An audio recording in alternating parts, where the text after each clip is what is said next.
Sí. Espera, ¿qué? Bueno, Ay, no, yo no en la anterior clase hablamos sobre la formación tanto de la que ahí la tenemos.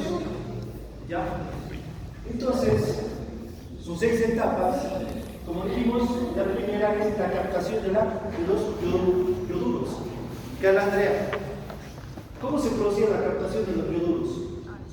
O sea, el yodo, los ioduros extracelulares, ¿cómo ingresaban dentro de las células foliculares? Eso es lo primero que tiene que pasar. ¿Dónde hay mayor cantidad de ioduros? ¿Intracelular o extracelares? Intracelares. ¿Qué necesitan? La bomba de ioduros. Entonces, aquí, en esta primera etapa, la captación de lo indispensable es la bomba de ioduros para que este yodo ingrese dentro de la célula. Luego se producía la segunda etapa para que se forme el yodo metálico. Carlos, ¿qué tenía que pasar para que se forme el yodo metálico?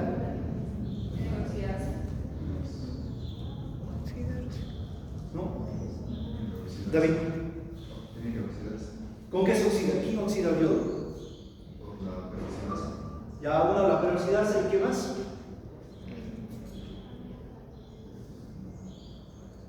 Uno era la peroxidasa y el otro, Luciana, no son otros dos. ¿Cuál era el otro? Peróxido de peróxido de hidrógeno. El otro es el peróxido de hidrógeno que produce la oxidación del yodo que ha ingresado y lo transforma en yodo metálico. Y luego se producía la fijación de este yodo metálico sobre las tirosinas. ¿Gracias a quién? No, de la enzima yodasa. ¿Ya? Entonces, este yodo metálico se fija con la tirosina. ¿Quién produce las tirosinas? Emanuel. ¿Quién es el encargado de formar la tirosina? ¿Qué es la tirosina? ¿No? ¿Sofía? La tiroides, ya, ¿por qué se hace? ¿No? Alfredo, ¿quién formaba la tirosina? ¿Qué es? ¿No? Dani. La tirosina, ¿qué es la tirosina? Es muy diferente a la tiroxina. Es un aminoácido. ¿Quién la produce? No, para que folículas producen la tiroxina. Las foliculares producen la tirosina. Entonces, la tirosina, que es producida por las células foliculares y las tiroides, que es un aminoácido, se fijan al yodo que ha ingresado y por la acción de la yodasa se fijan y van a formar el monoyodo tironina, 2 moléculas, diyodo tironina, igualmente 2 moléculas. Luego se produce la condensación de las tirosinas en tironinas. Entonces vamos a tener diyodotironina, triyodotironina prima, triyodotironina y tetrayodotironina. Todo esto formando la sustancia coloide que es la tiroglobulina. Si digo que se ha formado la tiroglobulina, Pietro, ¿de qué estaría formada la tiroglobulina?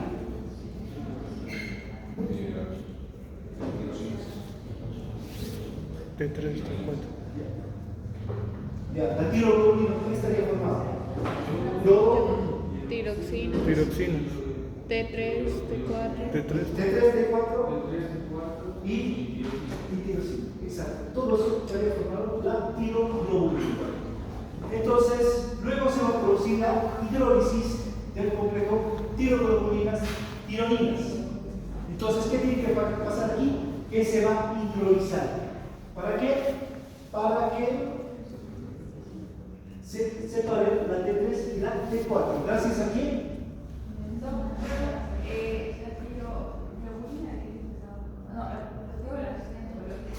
La sustancia coloide está formada por la tiroglobulina. ¿Y la tiroglobulina por qué va a estar formada? T3, T4, tirosina y yodo. Entonces, gracias a la enzima calentasa, se va a hidrolizar la tiroxina y va a salir la T3 y T4 a la circulación, la cual va a ser la liberación de las hormonas, que es la etapa 6.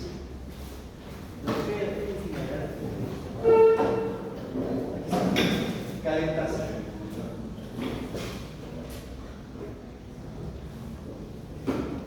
Tiene otro nombre igual, en otros libros está con otro nombre. Creo que es yodazo ese nombre. Y aquí está, en el libro está como calentasa. Ahora, de todas estas, ¿cuál es la que se encuentra en mayor concentración? ¿La T3 o la T4? Blanca. ¿Cuál se produce en mayor concentración? Ahí está en el gráfico. T3.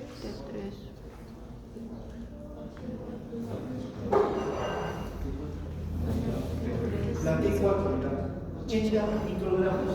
En cambio, la T3 está en menor concentración. Miren, ¿cuál es la más activa? ¿La T4 o la T3? La T3 es la más activa. Exacto.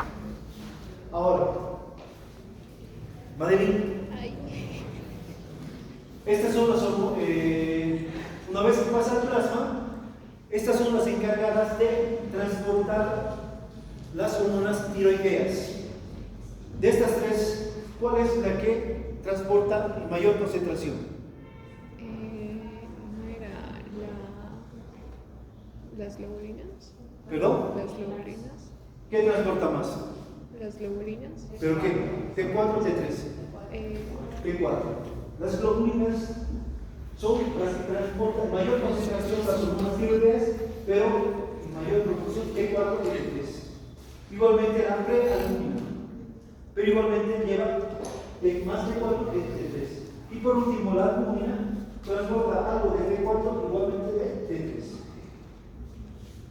Ahora, la liberación, una vez que están en el plasma y llegan a nivel de las células, la mitad de la T4 se libera cada 6 días. Y la mitad de la T3 es liberada de cada día. Es por eso que existe un periodo de latencia. Como dijimos, la T4, hasta el tercer día, no pasa nada. Está inactiva. Pero recién, desde el cuarto día, se percibe el efecto de la hormona y dura, y tiene su efecto máximo a los 12 días. Y sus efectos persisten por 6 semanas a 2 meses. En cambio, la T3 superior de latencia es de 6 a 12 horas. Y su efecto máximo es en el día 2. Y luego, día 2 y 3, y luego va a desaparecer. ¿Por qué la diferencia de que la T4 va a actuar recién a partir del cuarto día?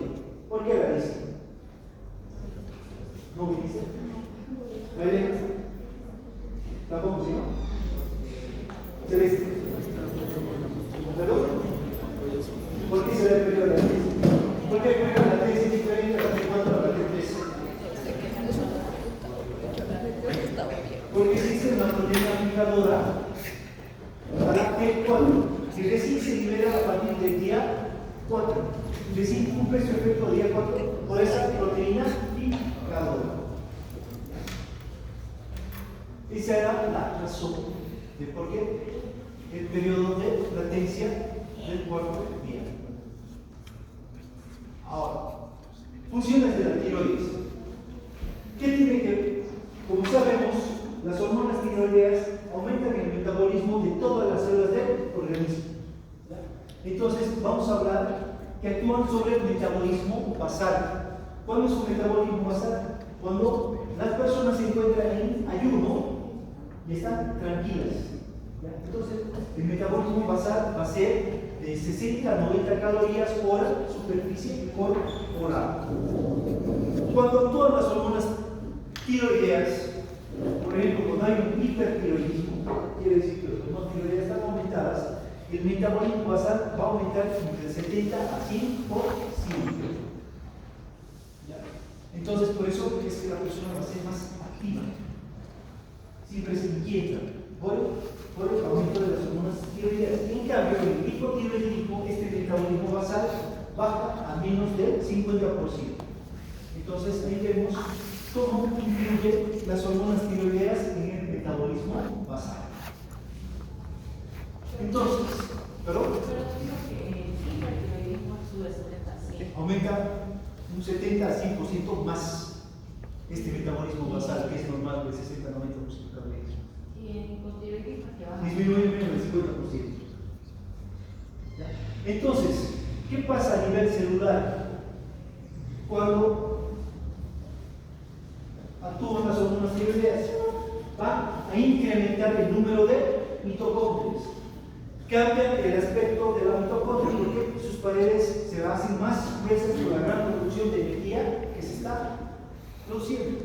Y hay aumento de las enzimas calorígenas, sobre todo a nivel de las células de la piel, para que haya producción de calor. Entonces, esto es lo que pasa a nivel celular. ¿Sobre qué células no actúan las hormonas tiroideas? Actúan sobre todas las células del organismo, pero existen células donde no van a ir a actuar. La retina. La retina. Una es sobre las células de la retina. No aumenta el metabolismo de las células de la retina. ¿Dónde más? Las células de Leydig. Ya, exacto. Células germinativas de los testículos. Igual no va a actuar la hormona tiroidea. Igual dice que no actúa sobre las células de vaso. Igualmente, sobre algunas células pulmonares igual no va a actuar. Entonces, ahí son los lugares donde no actúan las hormonas tiroideas.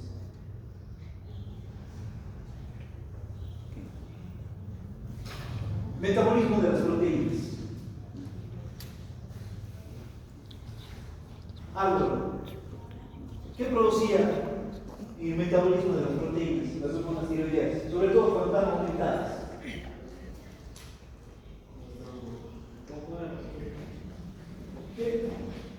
¿Cómo actúa sobre el metabolismo de las proteínas? ¿Qué hace?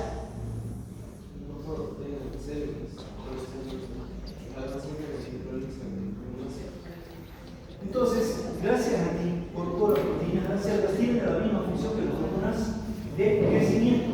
Entonces, al aumentar la síntesis de las proteínas, a partir de los aminoácidos, como dice Álvaro, van a producir el crecimiento de los tejidos. Entonces, sobre todo a nivel de los huesos largos, actúan junto a la hormona de crecimiento. Pero en el tejido muscular tiene una actividad catabólica. ¿Qué pasa con esta actividad catabólica? O sea, las proteínas musculares las hidroliza en aminoácidos. Y estos aminoácidos son llevados hasta el hígado para que se produzca la gluconeogénesis. ¿Qué es la gluconeogénesis, Melanie?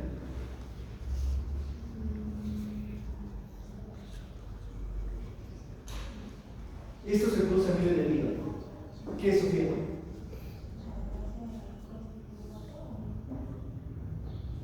¿Qué es Arturo?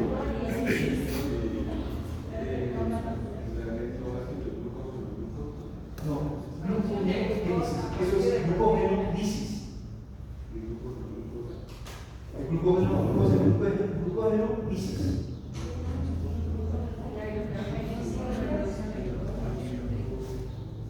Es la producción de energía a partir de proteínas. Eso es la gluconeolisis. O sea, esas proteínas que se transforman en aminoácidos y van hasta el hígado y producen la gluconeogénesis para la producción de energía. Y también va a movilizar el tejido graso, o sea, los triglicéridos los transforman en ácidos grasos libres los cuales van a ir a formar parte de la gluconeogénesis para la producción de energía. Entonces, ya sabemos cómo actúa el metabolismo de las proteínas. Metabolismo de los carbohidratos. Favorece la absorción de los carbohidratos a nivel de los intestinos, sobre todo el intestino delgado. Entonces, todos estos carbohidratos que se absorben a nivel plasmático, esta hormona tiroidea va a favorecer la glucólisis. ¿Qué es la glucólisis?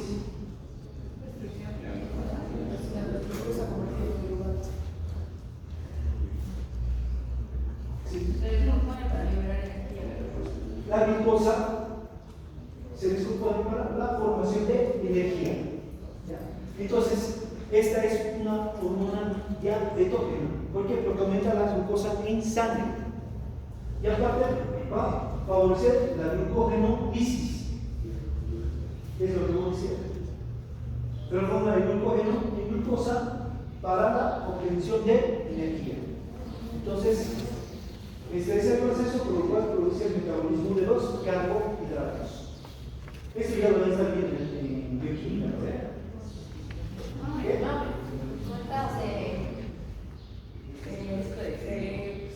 Pero todo esto se ve en bioquímica como desde los polisacáridos se transforma en disacáridos, en monosacáridos, llega a la célula y se produce el ciclo de Krebs.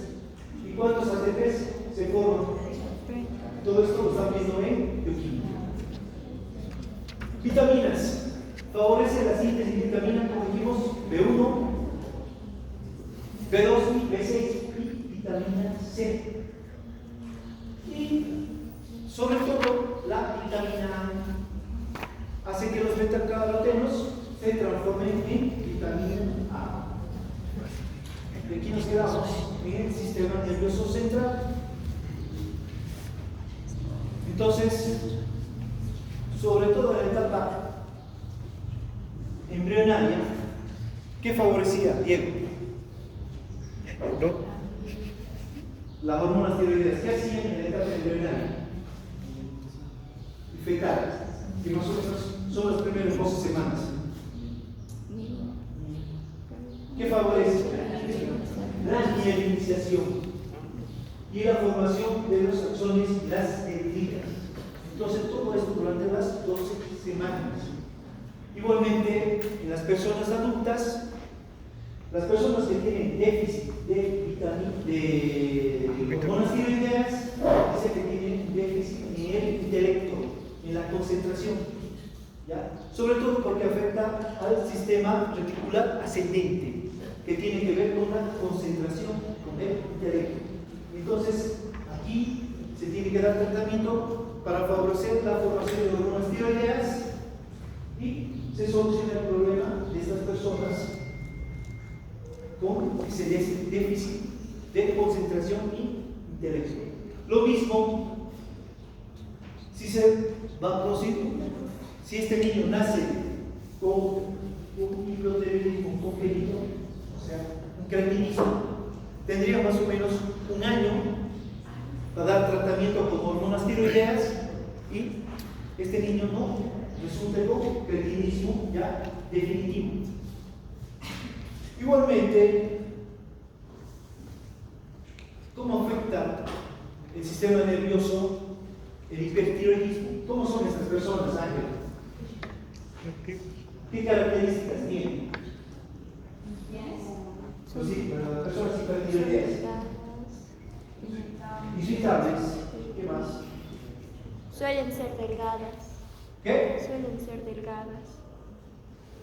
Suelen ser delgadas. Delgadas. Creo que tienen más afinidad al clima cálido. Sí, pero si todo eso es una persona hipertiroidea, sobre todo son, como dijeron, irritables, siempre están activas, tienen pocas horas de sueño porque se recuperan rápido. ¿Esto por qué se debe? Pero a nivel del sistema nervioso central, ¿cuál viene a ser? Pues la mielinización que tiene, entonces los estímulos nerviosos viajan más rápidamente. ¿Ya? Entonces, es por esa razón que estas personas son activas. ¿Ah? Pero dijo hace rato que los adolescentes van en concentración y intelecto. Pero eso es cuando la hormona tiroides está. Claro, pero me refiero a que se concentraba. Sistema reticular ascendente. Entonces, aparte, los reflejos de estas personas están aumentados, como se ve, reflejo rotuliano. Igual afecta su ciclo menstrual. ¿Cómo era el ciclo menstrual de los hipertiroideos? ¿Ah? Pueden tener amenorrea. Irregular. ¿Son cortos o alargados? Alargados. Cada 45, 65 días estas personas van a tener menstruación. Muy al contrario, un hipotiroideo. Siempre están cansados. Al tener bajas las hormonas tiroideas, entonces tienen déficit de concentración, los reflejos nerviosos están disminuidos. ¿Ya? Y si hablamos del ciclo menstrual, estos son ciclos menstruales cortos. Y cada 15 a 20 días tienen su periodo. ¿Qué pasará en los hombres? Hipotiroideos. Igual que las mujeres, tienen disminución del líbido. En cambio, los hipertiroideos, el líbido está aumentado. Tanto en las mujeres como en los hombres. Pero el problema en los hombres es que pueden tener problemas de hipotencia. Puede ser problemas de hipertiroidismo.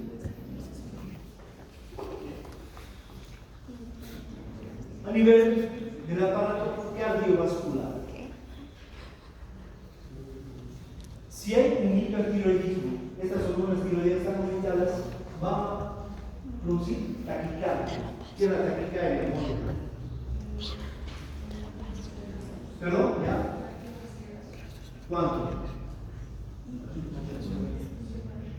Tiene una frecuencia cardíaca aumentada mayor así. Las pulsaciones pueden ser permisibles. Los latidos cardíacos se escuchan muy fácilmente. Igualmente, estas personas hipertiroideas tienden a la hipertensión. Son hipertensas. Igualmente se ha visto que la presión diferencial, la presión sistólica está aumentada y la presión diastólica está disminuida. ¿Qué tipo de presión diferencial es esa? Eso ya hemos visto en cardiovascular. Si la presión sistólica está aumentada y la diastólica está disminuida, ¿qué tipo de presión diferencial es? Esa. Presión diferencial divergente. Exacto. ¿Y por qué está disminuida la presión diastólica? Porque existe un alto consumo de oxígeno y gran liberación de CO2 que me va a producir una vasodilatación. Es por eso que la presión diastólica va a disminuir. Entonces ya sabemos qué pasa a nivel cardiovascular. Todo es hipertiroidismo. A nivel respiratorio, la frecuencia respiratoria va a tender a una taquipnea. ¿Tú sabes qué es una taquipnea? Es una taquipnea. Es una frecuencia respiratoria aumentada, más de 4 Lucero. Mayor.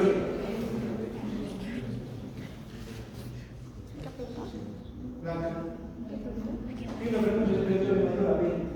Así que está una taquipnea. ¿Y por qué se debe esta taquipnea? Igualmente por el alto consumo de oxígeno y la gran liberación de CO2.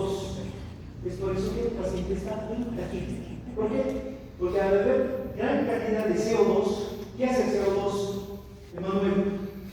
A nivel del sistema nervioso, a nivel del pulmón, más específicamente, donde está el centro respiratorio.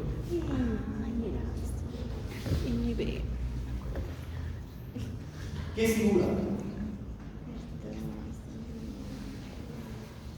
El CO2, como está aumentando, ¿qué hace? Fisiología respiratoria. ¿Qué hace? ¿Aumenta la frecuencia respiratoria o disminuye?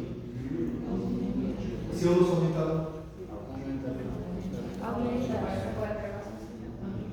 Aumenta la frecuencia respiratoria, no pero para que no entre más oxígeno, para liberar mayor cantidad de CO2. Es por eso que la persona respira más rápidamente. ¿Ya? Entonces, ya saben cómo es que se produce aquí. A nivel del aparato digestivo,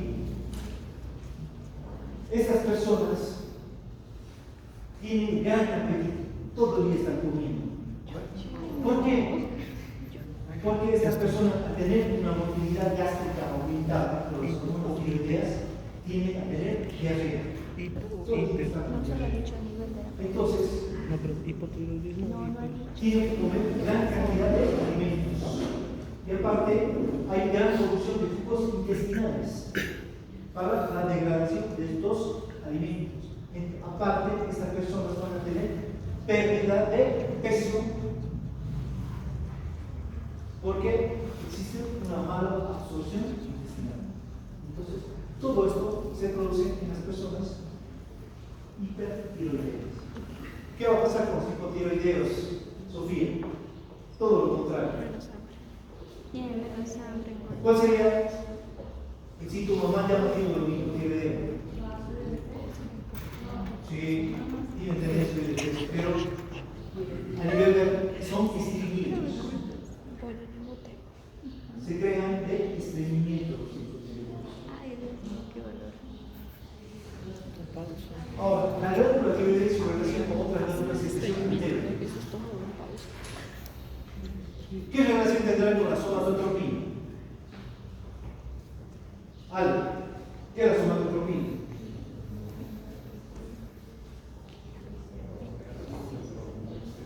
¿Perdón? No. No es eso. ¿Qué es la somatotropina?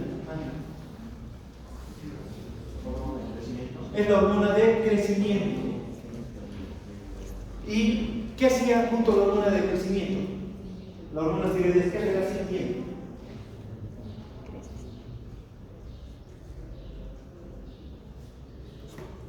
Favorece el crecimiento de los tejidos. ¿Cómo lo hace?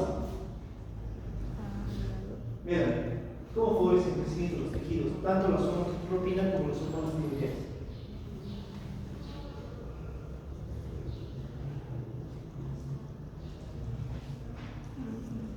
¿Cómo lo hace?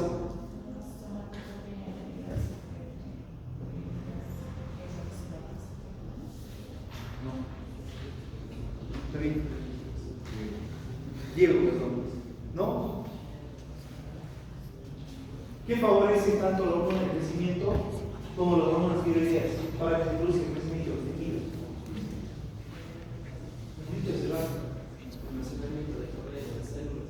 Favorece la síntesis de proteínas. Favorece la síntesis de las proteínas. O sea, mayor síntesis de aminoácidos para que formen proteínas y se produce el crecimiento de las células. Entonces, esa es su relación con la hormona de crecimiento. Con la glándula paratiroides. ¿Qué relación tendrá con la glándula paratiroides? ¿Qué produce la glándula tiroides? Bueno. ¿Cuál es la hormona que produce la paratiroides? ¿Cómo viste en la primera clase? No, casi todo el día se produce en las tiroides. Con las células paratiroides. ¿La paratiroides qué produce?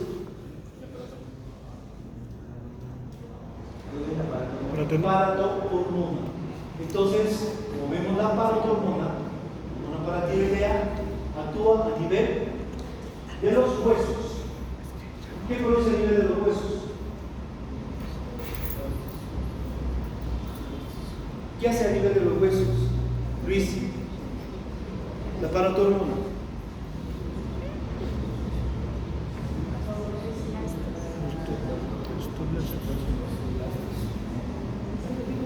Eso.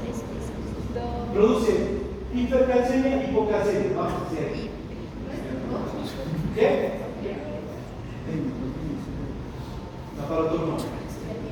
Hipercalcemia. ¿Por qué? ¿Por qué produce hipercalcemia la parotormona? ¿Cómo? ¿Sobre qué células en los huesos actúa?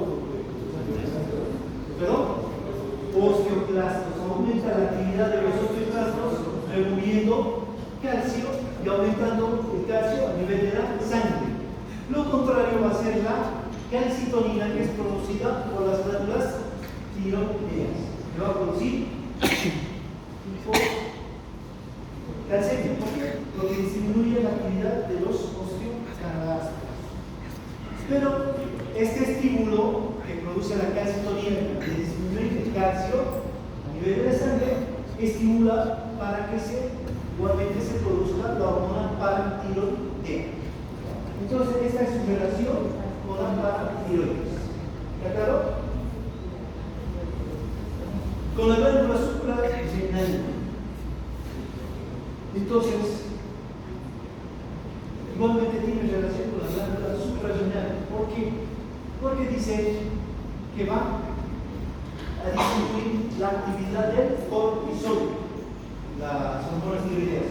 Por lo tanto, estimulan que el hipotálamo produzca más hormona liberadora de qué? De adrenocorticotropina o de corticotropina. Por lo tanto, la hipófisis va a producir más corticotropina. Entonces, esa es su relación con la hormona, perdón, con la glándula suprarrenal. Estimula la liberación de corticotropina. ¿Por qué? Porque nivela insulina, perdón, el cortisol. O corticotropina. Entonces ya tenemos cómo se relacionan con estas glándulas. Regulación de la secreción de la hormona tiroidea. Entonces, ¿cómo se produce? Para que se produzca la hormona tiroidea, entonces se tiene que liberar la hormona liberadora de la TSH o tirotropina. Entonces, esta tiene que ser liberada a nivel del hipotálamo y baja por la circulación sanguínea. ¿Cómo se llama la circulación sanguínea? Bueno, para que llegue a la hipófisis. Venosa portal, hipotálamo, hipofisial. Entonces llega a la hipófisis y se va a producir la TSH. Y esta TSH, por el plasma sanguíneo, llega hasta las glándulas tiroides para hidrolizar la tirotropina, si libera la T3 y la T4 a la circulación. Ahora, ¿qué estimula al hipotálamo para que haya mayor liberación de la hormona liberadora de tirotropina? ¿Qué dice Esteban? El frío. El frío hace que se libere mayor hormona liberadora de tirotropina. Por lo tanto, va a aumentar la producción de hormonas tiroideas. Siempre que hay frío, se va a producir mayor cantidad. Igualmente, por algún motivo, la T3 y T4 están disminuidas a nivel del plasma, igualmente se produce una retroalimentación. Igual se va a estimular al hipotálamo para que haya una mayor producción de hormona liberadora de tirotropina.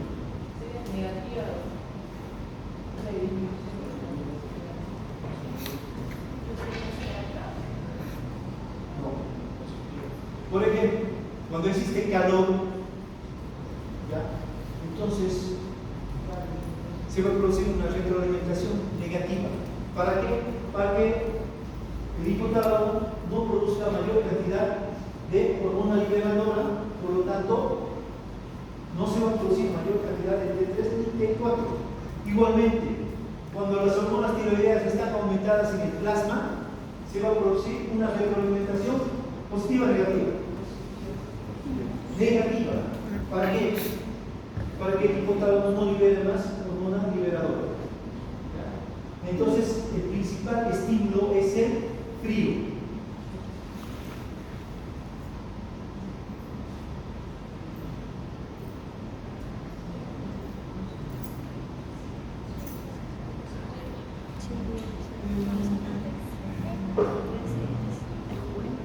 Hay una parte aquí que habla del libro que dice que estas hormonas tiroideas, cuando llegan a las células de la tiroides, tienen receptores.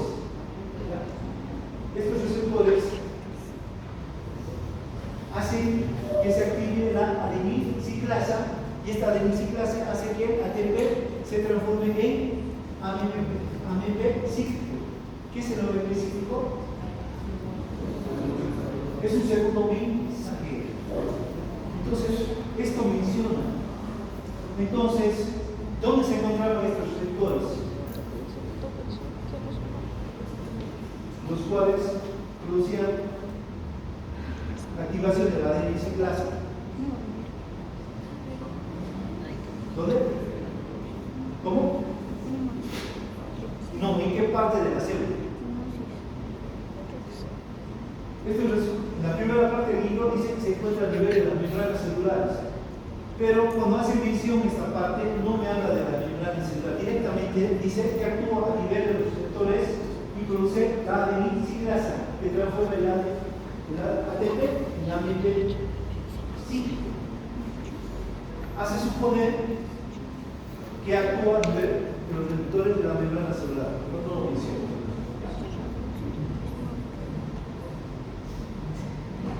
Sustancias antitiroideas.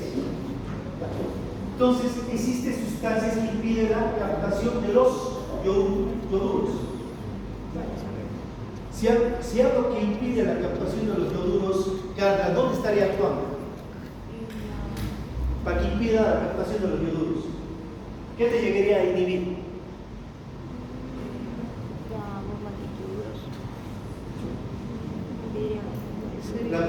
Es la primera etapa. ¿Qué te inhibe? Estas sustancias.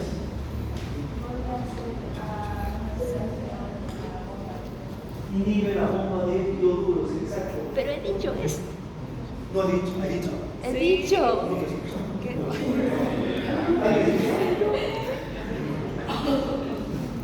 Entonces, inhibe la bomba de ioduros y el yodo no va a ingresar dentro de las células. ¿Qué sustancias son estas?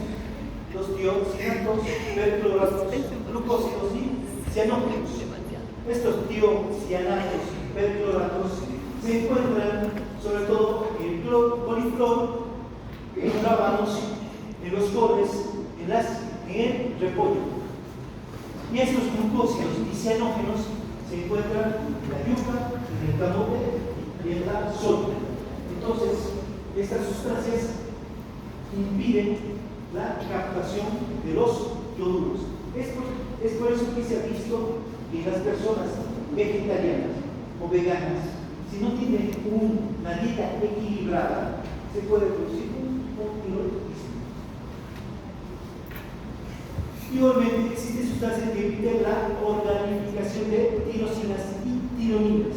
Igualmente, aquí tenemos a los tiocianatos y percloratos. Igualmente, actúan a nivel de esta etapa. Igual tenemos aquí al propiltioluracilo y al metimazolo, que son tionaminas. ¿Qué hacen estas sustancias? Se utilizan en el tratamiento del hipertiroidismo, pero cuando no se da una dosis adecuada, te puede producir hipotiroidismo. O sea, disminuye la organificación y por lo tanto la producción de hormonas tiroideas va a disminuir.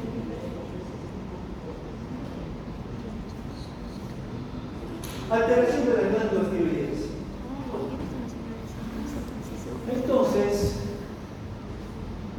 cuando hablamos de alteración de las glándulas tiroideas, nos estamos hablando aquí.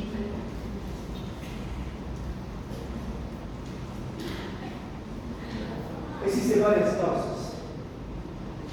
Por ejemplo, nosotros cuando sospechamos de una persona que posiblemente sea hipertiroidea por los signos y síntomas que presenta, pedimos laboratorios perfil tiroideo.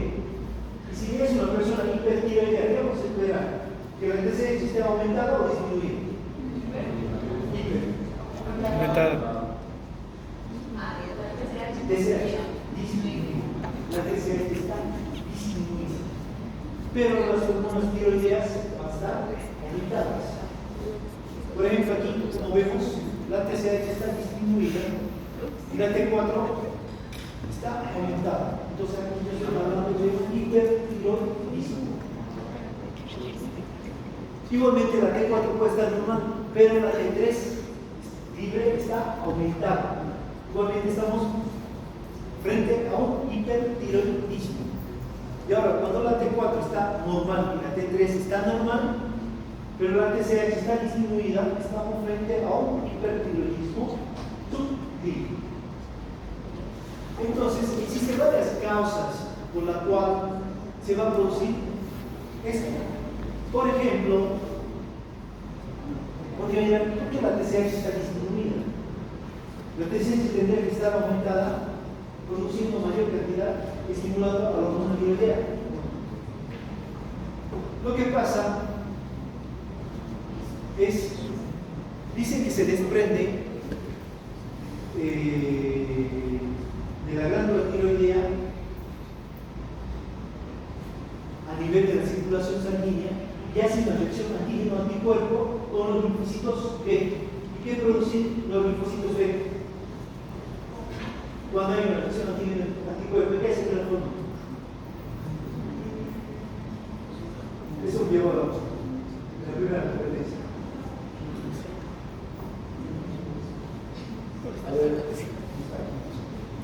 ¿En qué se transforma? Los linfocitos B.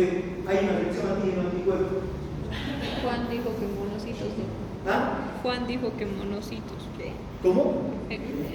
Juan dijo que eran monocitos, Felipe. No, ¿cómo? Monocitos. Y células plasmáticas. Primero, plasmoblastos y células plasmáticas iban a producir la hemoglobina G. Entonces, esa la TSH tiene una acción corta. En cambio, la inmunoglobulina G tiene una acción de 12 horas. Entonces hace inmunoglobulina G que actúa sobre la glándula tiroides y hace que se produzcan hormonas tiroideas durante 12 horas. Por lo tanto, la producción de hormonas tiroideas va a estar aumentada. Entonces, a esto lo conocemos como tirotoxicosis, que es conocida por la inmunoglobulina IgG.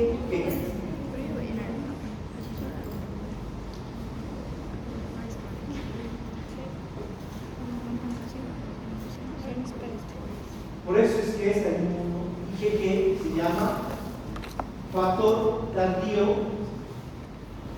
factor de estimulación tardía de liberación de la tiroides. Igualmente, puede existir nódulos tiroideos hiperactivos. Entonces, va a existir un estímulo, produce los mismos síntomas. ¿Qué síntomas va a producir el hipertiroidismo? Hipertiroidismo. ¿Cuáles son los síntomas? De la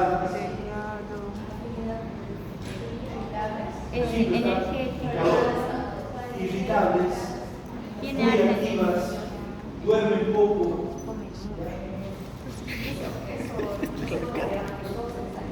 Notamos. Entonces, todos estos síntomas que he escrito, y cuando se produce ese enophthalmos, que es la producción de los glóbulos oculares por algunas sustancias tóxicas detrás del globo ocular, a esto se conoce como enfermedad de graves vasectomía. ¿Qué se caracteriza por esto?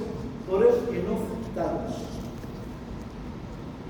Igualmente, se puede producir hipertiroidismo durante el embarazo. Está ligado también a factores genéticos. Igualmente, cuando hay un gran consumo elevado de yodo, también se puede aumentar la.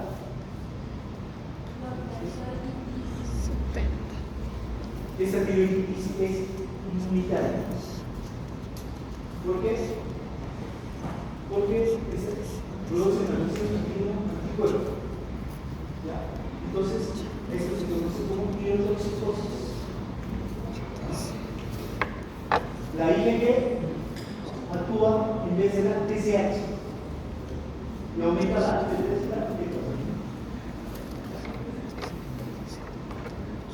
¿Está claro esto? Del hipertiroidismo. Esto no se preocupe, que lo vamos a volver a ver en endocrinología aretana. Ahora, el hipotiroidismo.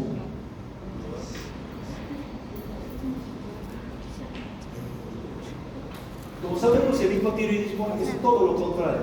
La persona siempre está cansada, tiene intolerancia al frío, tiende a tener edemas,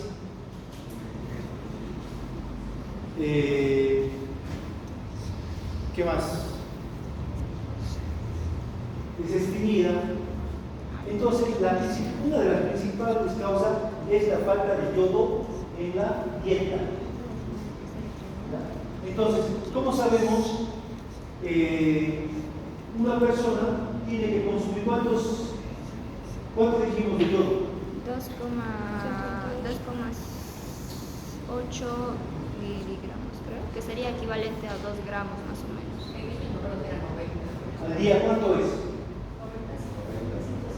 ¿90?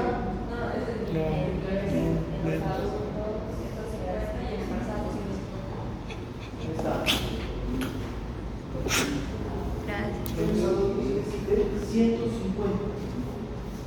En Estados Unidos, 200 a 250. Entonces, si hay una dieta pobre, es la primera causa de hipotiroidismo. Igualmente, se va a producir fármacos. ¿Qué fármacos?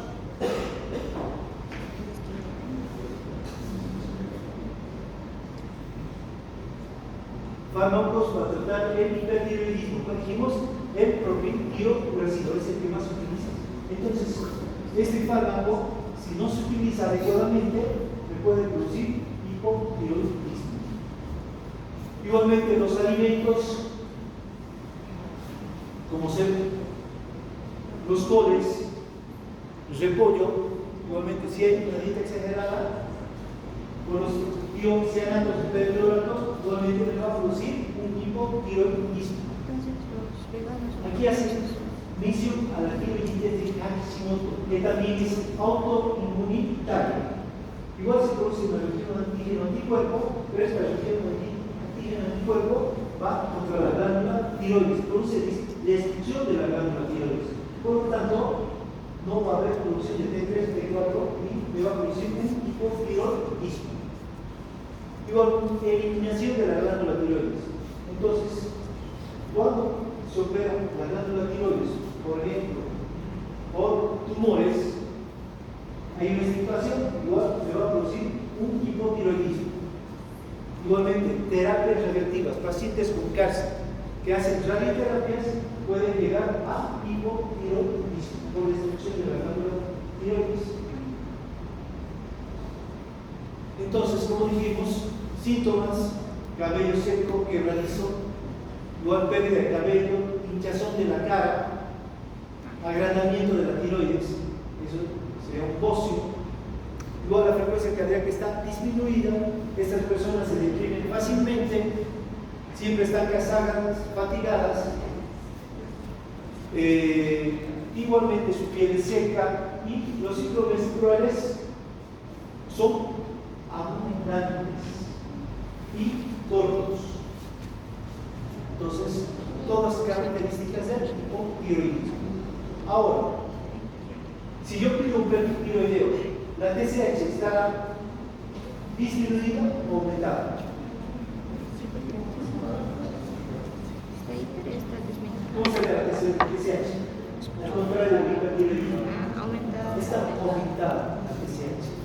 Pero la T4 y la T3 van a estar disminuidas o pueden estar normales. Cuando están normales la T4 y T3 es un hipotiroidismo débil. En cambio, cuando están bajos es un hipotiroidismo.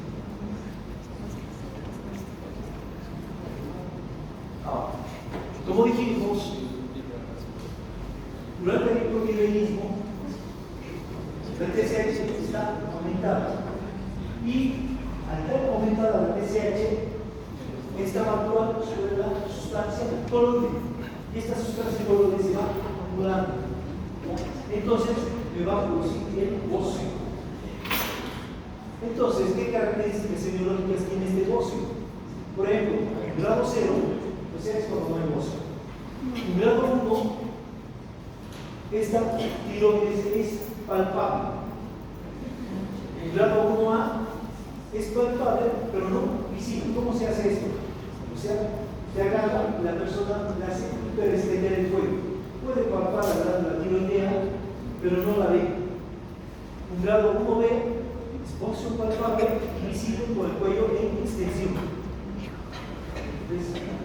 Así, pero extender a la persona, palpa y al mismo tiempo el bócio es visible. El grado 2, palpable y visible, el cuello en una posición normal. Y el 3 es voluminoso, se le conoce a la distancia. Esta clasificación está dada por la OMS. Y el 4 es un bócio monstruoso. ¿Qué? Entonces todo esto lo van a ver, sí, todo esto lo van a ver en semiología para el año.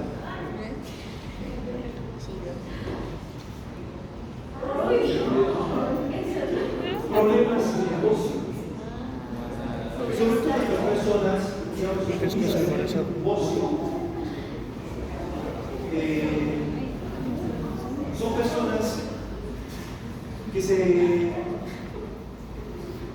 primero, al tener este problema, traen problemas, se alejan de todas las personas, no quieren que los vean, se sienten raros por tener esa masa tumoral a nivel del cuello, les cambia el humor y esta masa tumoral que es producida por la tiroides, si se hace endotoráxico, entonces trae problemas de disfagia. ¿Qué es la disfagia? Dificultad para tragar, para pasar los alimentos. ¿Por qué? Porque me está comprimiendo el esófago. Igualmente, estas personas se caracterizan por tener una voz ronca. ¿Por qué sería? ¿Qué cosa? No. ¿Por qué estas personas mantienen una voz ronca? Porque también va a presionar. ¿Qué lesión? ¿Qué comprime? No, la tráquea. Los bronquios. ¿Los bronquios? No. La tráquea. La tráquea. ¿Qué nervio? Nervio. Las cuerdas vocales.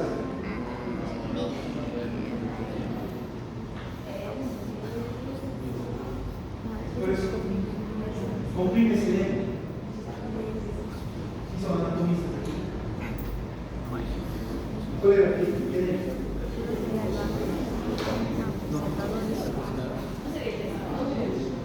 ¿Qué?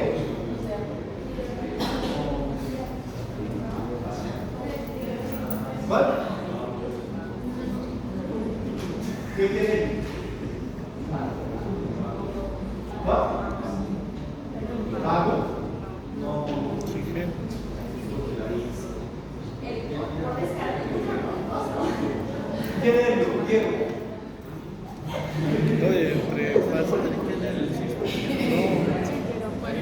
Blanca. Faringeo. Nervio laríngeo. Nervio recurrente. Recurrente. El recurrente. Nervio recurrente laríngeo. Entonces, ¿Qué nervio? Laríngeo. esta persona se caracteriza por tener ronco.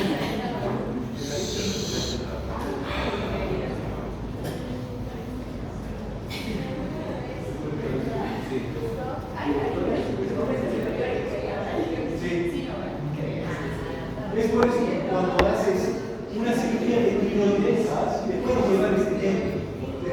Y la persona puede quedar sin nada.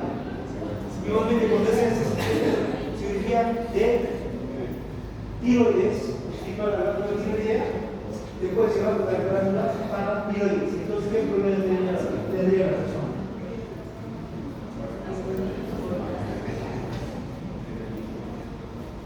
Al hacer la cirugía de tiroides, pues es tan voluminosa esta glándula tiroides, la parte de complejidad que te puedes llevar la glándula para tiroidea.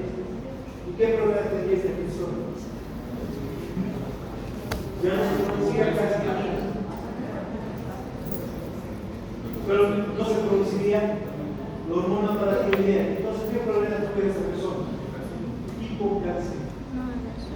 Entonces hay que tratar de igualmente, por ejemplo, en anestesiología, el problema es que esta glándula tiroides monstruosa me desvía la práctica. Y a veces estas personas son muy difíciles de intubar. Es una vía aérea difícil.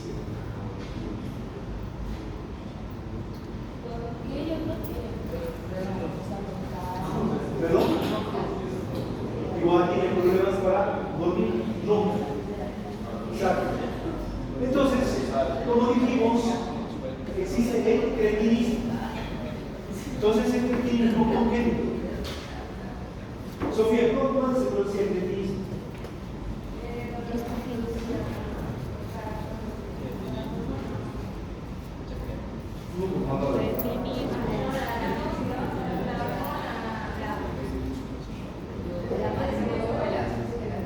¿Por qué se produce el cretinismo?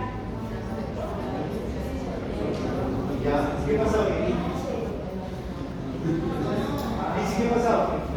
¿Por qué se produce el cretinismo en niños?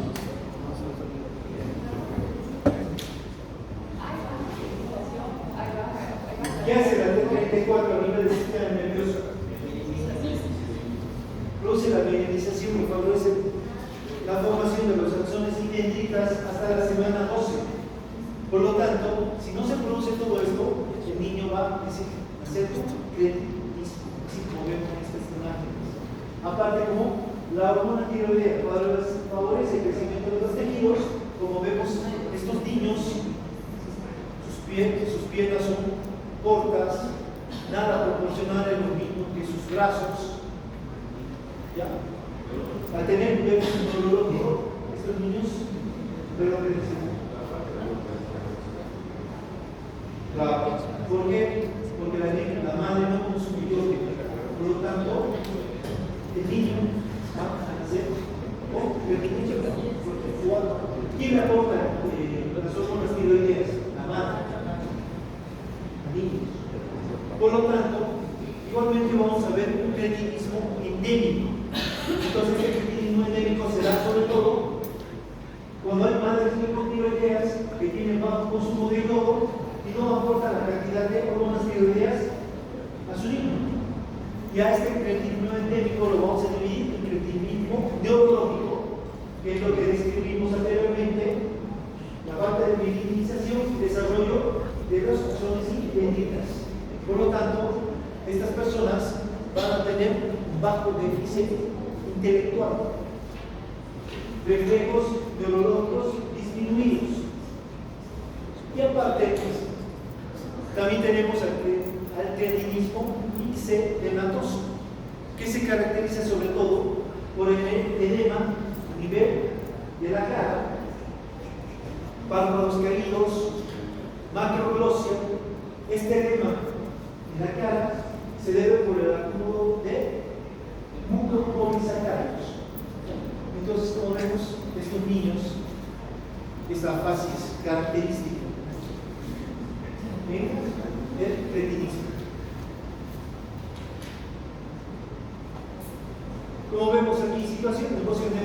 continente. Todo lo que está pintado aquí es los lugares donde se produce el bosque. Aunque no lo crean, en Estados Unidos también existen estos problemas de bosque. Sobre todo se ha visto la gente que vive cercana a los lagos. ¿Por qué? Porque hay poco yodo de los alimentos. Y sobre todo aquí en Latinoamérica, como vemos en Bolivia, no encontré datos actualizados del bosque en Bolivia. Encontré datos de hace 20 años. ¿Ah? Por eso es lo que se ha hecho, prevenir con la yodación de la sal.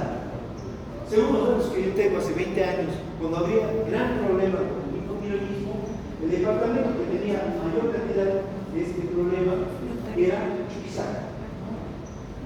Había una comunidad que más o menos el 70% de las personas tenían problemas de hipotiroidismo por falta de yodación de los alimentos.